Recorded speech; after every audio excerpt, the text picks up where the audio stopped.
Hello everyone, very good evening to all of you.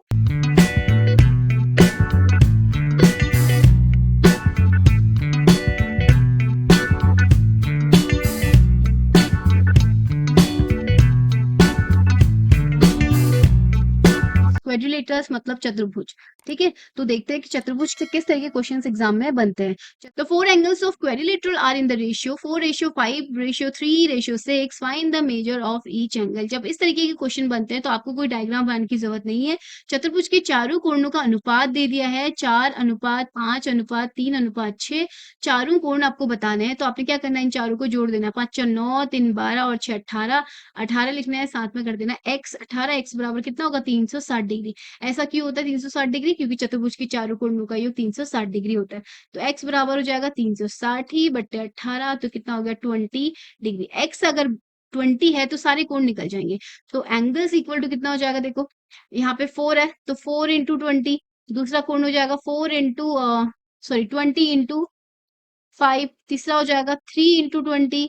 चौथा हो जाएगा 6 × 20। अब इसको मल्टीप्लाई कर लो। 20 को 80, 20 × 100, 20×3 = 60, 20×6 = 120 डिग्री। तो 80, 100, 60, 120, 80, 100, 60, 120। Option number B is the correct answer. दूसरा तरीका है, ऑप्शन में आप जाके देखो 360 डिग्री, क्या पता सिर्फ एक ही ऑप्शन में 360 डिग्री हो, टोटल बाकी में ना हो। तो जिसमें 360 डिग्री होगा उसको आप टेक करेंगे।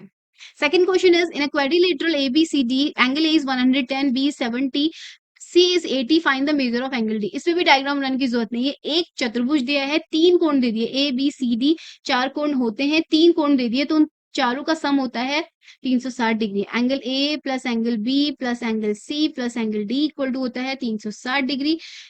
360 डिग्री ए बी सी तीन आपको दे दिए हैं। 110 plus 70 plus 80 plus angle D आपको निकालना है। आप क्या करोगे, यहाँ से angle D equal to 360 minus इन तीनों को ऐड कर लो। ये क्या हो गया 180, 180 प्लस 80 आपका हो गया 260 और एंगल डी आपका हो गया 100 डिग्री। तो 100 degree is the right answer. Option number C क्या हो गया आपका करेक्ट आंसर हो गया। थर्ड क्वेश्चन इज, एक रोम्बस है यानी कि समचतुर्भुज है। ठीक है, इसके विकर्ण 16 सेंटीमीटर 12 सेंटीमीटर, तो इसकी भुजा की लंबाई ज्ञात करनी है। ठीक है, अब हल्का सा ना, कोई बहुत अच्छा डायग्राम बनाने की जरूरत नहीं है, हल्का सा समझने के लिए एग्जाम में छोटा सा साइड में बनाइए, छोटा सा एक समचतुर्भुज। ठीक है, ऐसे ए बी सी डी नाम लो, नहीं भी दोगे चलेगा, बस उसने बोलिया कि इसके जो विकर्ण है ए बी और ए सी, विकर्ण यही होते हैं। इनकी लंबाई 16, ये पूरा 16 है और ये पूरा आपका 12 है। ठीक है, और आपको बतानी है इसकी भुजा की लंबाई क्या है। अब आपको पता है भुजा समचतुर्भुज की सभी भुजाएं क्या होती है, बराबर होती है। अच्छा, इसको ए मान लो, मान एक भुजा ले लो, ये ले लेते हैं, एक भुजा ले ली। अब आपको पता है समचतुर्भुज के विकर्ण की प्रॉपर्टी याद होनी चाहिए। समचतुर्भुज के विकर्णों की लंबाई तो आपके पास है, प्रॉपर्टीज आपको याद होनी चाहिए। विकर्ण क्या होते हैं, यहाँ पे ओ है तो विकर्ण क्या होते हैं, बराबर भी होते हैं। विकर्ण और एक दूसरे को 90 पर बाइसेक्ट करते हैं, तो ये एंगल ना 90 डिग्री है। अब इस वाले पोर्शन को आप अलग से ले लो इस तरीके से, ये 90 है, ये ओ है, ये ए है, ये डी है और ये आपका ए है, समचतुर्भुज की भुजा। ठीक है, तो ए आप निकाल सकते हो, एक समकोण त्रिभुज बन गया। अब ये चीज क्या है, ये पूरा 12 है और बाइसेक्ट करते हैं, ये पूरा 12 है तो ओ ए ओ कितना हो जाएगा 6, और ये पूरा 16 है तो ये हिस्सा कितना हो जाएगा 8। तो इसका मतलब ये 8 है, ये 6 है, आपको ए निकालना है और समकोण त्रिभुज में लगा दो पाइथागोरस। पाइथागोरस प्रॉपर्टी क्या होती है, ए का स्क्वायर यानी कि कर्ण का स्क्वायर इक्वल टू लंब का स्क्वायर प्लस आधार का स्क्वायर। तो ए स्क्वायर इक्वल टू 36 प्लस 64, ये हो जाता है 100, और ए इक्वल टू हो जाएगा square root of 100, that is equal to 10 centimetre. तो यहाँ से समचतुर्भुज की भुजा क्या हो गई, 10 सेंटीमीटर हो गई। Option number D is the correct answer. तो प्रॉपर्टीज याद होना जरूरी है क्वेश्चन को करने के लिए। ठीक है,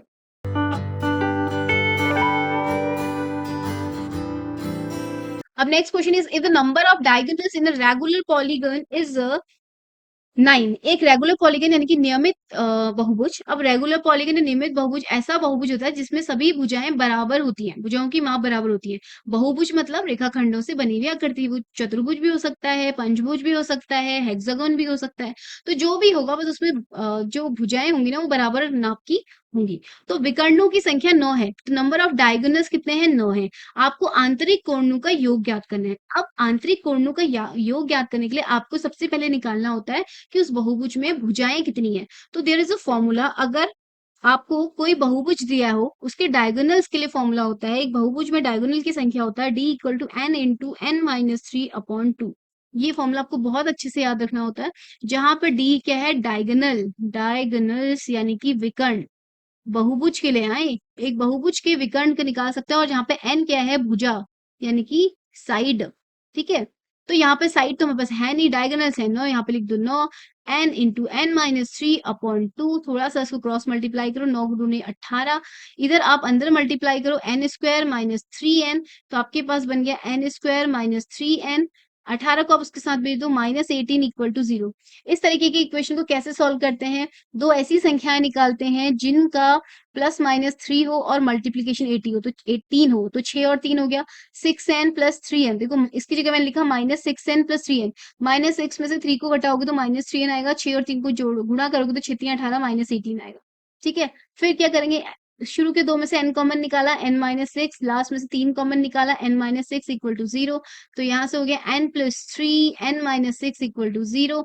इट मीन्स यहाँ पे n प्लस 3 इक्वल टू 0 होगा, तो n इक्वल टू माइनस 3। तो क्या किसी भी बहुभुज की भुजा नेगेटिव में हो सकती है, नहीं, तो ये तो मान्य नहीं है। दूसरा है n माइनस 6 इक्वल टू 0, तो n इक्वल टू 6। इसका मतलब ये जो रेगुलर बहुभुज की बात हो रही है ना, इसमें जो भुजाओं की संख्या है ना, कितनी है, 6 है। अब हमको बताना है कि इस बहुभुज में, यानी कि ऐसा बहुभुज या 6 भुजाओं वाले बहुभुज के आंतरिक कोणों का योग कितना होगा। तो कोण के लिए फॉर्मूला होता है कोण का सम। ठीक है, वो क्या होता है, n minus 2 into 180 degree. Very important formula, आपको दो फॉर्मूले बहुत अच्छे से याद रखना, एग्जाम में इनका क्वेश्चन बन ही जाता है। तो 6 माइनस 2 इंटू 180, यहाँ पे 6 में से दोगे 4 गुणा 180, तो 18 चुको 72, 720 degree. 720 degree, option number B is the correct answer. Important question है, 9 की जगह 6 कर सकता है, 4 कर सकता है, 5 कर सकता है, करना ऐसे ही है। अगर भुजा दे दी, डायगोनल निकालना है, तो सीधे ये वाला फॉर्मूला लगा दो। अगर आंतरिक कोणों का योग बताना है और भुजा नहीं दे रखी, तो पहले भुजा निकालना जरूरी हो जाएगा। ठीक है, fifth question is ABCD is a trapezium with BC parallel AD if AC equal to CD, ABC is 69, BAC is 23, find the measure of ACD। तो आपको एक समलंब चतुर्भुज दिया है। ठीक है, इस तरीके से बना लेते हैं, एक समलंब चतुर्भुज। तो यहाँ पर दे दिया BC और AD पैरेलल है, तो ध्यान से देखेंगे BC और AD पैरेलल, तो इसका मतलब ABCD कुछ इस तरीके से नाम दिया होगा, BC और AD पैरेलल है, क्योंकि समलंब ऐसा होता है जिसमें एक ही युग्म क्या होता है, पैरेलल होता है। और AC बराबर CD दे दिया, AC ये है, AC ये वाली भुजा और ये वाली भुजा बराबर, मतलब ये विकर्ण इस भुजा के बराबर है। ठीक है, ABC ये वाला कोण दे दिया आपको 69 डिग्री, याद रखिएगा। बी ए सी ये छोटा दे दिया आपको 23 degree. Okay, find the measure of A C D हमें ये निकालना है। ओके, अब अगर आप ध्यान से देखो, इस ट्रेपेजियम में ये वाला कोण भी पता है, ये वाला कोण भी पता है, तो हम ये तो आराम से निकाल सकते हैं। कैसे, इन ट्राइंगल ए बी सी, ये एक त्रिभुज बन रहा है ABC, इसमें देखो 23, एक कोण 23 है, एक कोण 69 है, एक कोण हम निकाल सकते हैं, और वो कोण क्या है, ACB या BCA equal to 180 degree, angle sum property है। तो angle BCA equal to 180 minus इन दोनों का सम करो, 9 3 12, 6 2 8 1 9, तो यहाँ से कितना हो गया, 18 में से 9 हो गया 9, 17 में से 9 हो गया 8, 88 डिग्री। तो ये वाला कोण आ गया 88 डिग्री, ये कोण 88 है, तो ये वाला कोण भी 88 होगा। क्यों होगा, अब वापस बैक जाते हैं। दो पैरेलल लाइंस होती हैं, एक ट्रांसवर्जल होता है, ये जेड जैसा फॉर्म होता है, तो ये दोनों कोण बराबर होते हैं, इन्हें बोलते हैं ऑल्टरनेट इंटीरियर एंगल्स या फिर अंतः एकांतर कोण। तो यहाँ पर आप लिखेंगे angle B C A equal to angle C A D equal to 88 degree. These are alternate interior angle. जितनी भी प्रॉपर्टीज पहले पढ़ी है सब अप्लाई होती रहती हैं। ठीक है, ये मत सोचिए कि हमने वो पढ़ लिया उसे भूल जाएंगे, लाइन्स एंड एंगल से जितना कुछ हुआ ज्योमेट्री में सब यूज होता रहेगा इनके अंदर। ठीक है, तो यहाँ पर ये भी कितना हो गया 88 डिग्री, ये 88 डिग्री हो गया। ठीक है, ओके। अच्छा, अभी अब यहाँ पे एक और चीज देखिए, जितना क्वेश्चन में दे रखा है उसको बिल्कुल ध्यान से देखना है। AC और CD बराबर है, if AC and CD are equal, अब now if AC equal to CD, इस ट्रायंगल में देखो, इस ट्रायंगल को अलग से बना सकते हो इस तरीके से, ये C है, CAD, AC और CD बराबर हैं, तो ये और ये भी बराबर होंगे, क्योंकि जब किसी त्रिभुज में दो भुजाएं बराबर हो तो उनके सम्मुख कोण भी बराबर होते हैं, तो एंगल A और एंगल D भी बराबर होंगे। तो अगर ये 88 है तो ये भी कितना हो जाएगा 88, क्योंकि दोनों बराबर हैं, इनकी भुजाएं बराबर हैं। अब हमें निकालना है ये वाला, ये तो निकल गया। इस त्रिभुज में this plus this plus this equal to 180 degree. तो now by angle sum property 88 plus 88 plus हमको निकालना है ACD इक्वल टू 180 डिग्री। तो यहां से हो जाएगा angle ACD equal to 180 minus 88 plus 88, 176 degree. तो 180 माइनस 176 4 डिग्री। तो इसकी जो वैल्यू होगी वो होगी 4 degree. That is option number B is the correct answer. Sixth question is in a parallelogram ABCD, A is 112 degree. Find the measure of angle B. एक parallelogram है इस तरीके से, ठीक है, A B C D। अगर A 112 है, A 112 degree, तो B क्या होगा? अब बताइए। ये दो पैरेलल लाइंस हैं, ये आपकी ट्रांसवर्सल का काम करेगी। पैरेलल लाइंस या पैरेललोग्राम में जो आसन्न कोण होते हैं, आसन्न कोण मतलब एडजेसेंट जो कोण होते हैं वो हमेशा 180 डिग्री बनाते हैं। ये अगर x है B वाला, तो A और B मिलके 180 डिग्री बनाएंगे। अगर ये 112 है तो एंगल B कितना हो जाएगा? 180 माइनस 112 डिग्री। तो कितना हो गया? 10 में से 2 घटा 8, 7 में से गया 6, 68 degree. Option number C is the correct answer. ठीक है। Seventh question is how many diagonals can be drawn in a polygon with 9 sides? 9 भुजाओं वाली बहुभुज में कितने विकर्ण खींचे जा सकते हैं? अभी मैंने बोला डायगोनल का एक फॉर्मूला बताया था, d equal to n into n minus 3 upon 2। ये फॉर्मूला कब लगाना है? जब कितने विकर्ण खींचे जा सकते हैं पूछते हैं, यानी कि d पूछा जाएगा और n की जगह लिख दो 9। तो d equal to 9 into 9 minus 3 upon 2, that is equal to 9 into 6 upon 2।